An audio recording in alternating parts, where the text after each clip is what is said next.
முருகா, வெற்றிவேல் முருகா. வேலுண்டு வினையில்லை, மயிலுண்டு பயமில்லை. என் அன்பு தங்கமே, பயம் கொள்ளாதே. இன்று நீ மிக மிக ஜாக்கிரதையாக இருக்க வேண்டும். காரணத்தை சொல்கின்றேன், இதை முழுமையாகவும் பொறுமையாகவும் கேள் தங்கமே. எதற்காகப்பா காலையிலேயே இப்படி அபசகுணமாக பேசுகின்றீர்கள்? எதற்காக நான் ஜாக்கிரதையாக இருக்க வேண்டும்?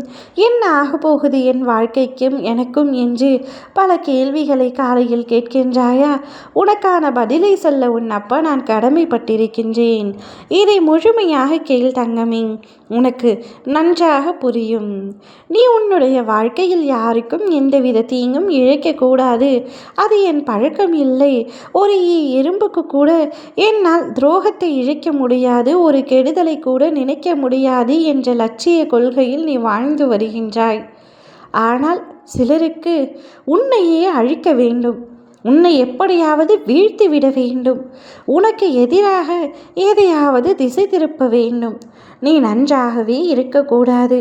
உன்னிடத்தில் பணம், சொத்து, மதிப்பு என எதுவுமே இல்லாமல் இருக்க வேண்டும் என்று சிலர் நினைக்கின்றார்கள். அவர்கள் அப்படி நினைப்பதற்கு காரணம் என்ன? பல காரணங்கள் இருக்கலாம். உன்னுடைய வாழ்க்கையில் நீ சொந்த உழைப்பில் முன்னேறுவது கூட அவர்களுக்கு பிடிக்காமல் இருக்கலாம். உன்னிடம் பணம் சேர்வது, சொத்துக்கள் வாங்குவது, சில விஷயங்களை நீ முன்னிலையில் இருந்து நடத்தி கொடுக்கின்றாய் என்று பல காரணங்கள் பிடிக்காமல் இருக்கின்றது.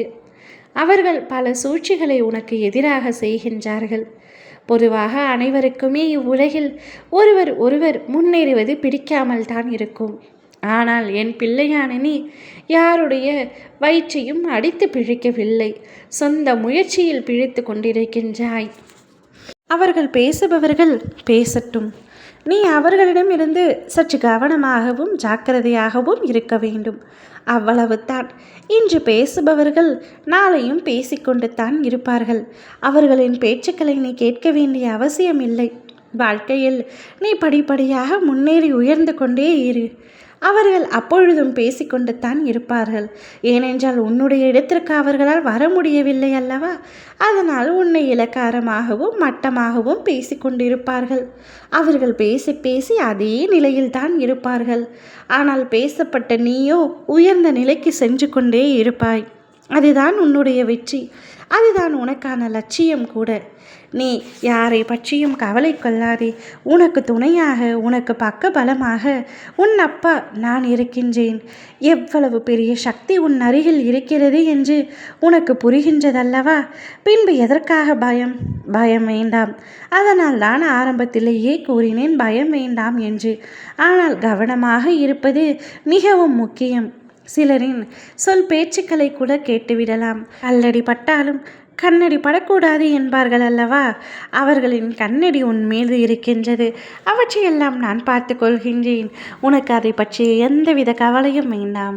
நீ எடுத்து வைக்கும் அத்தனை முயற்சியிலும் உனக்கு துணையாக இருந்து உன்னை வெற்றி பெற செய்வேன். உன் அப்பா நான் இருக்கின்றேன். ஓ முருகா, வெற்றிவேல் முருகா.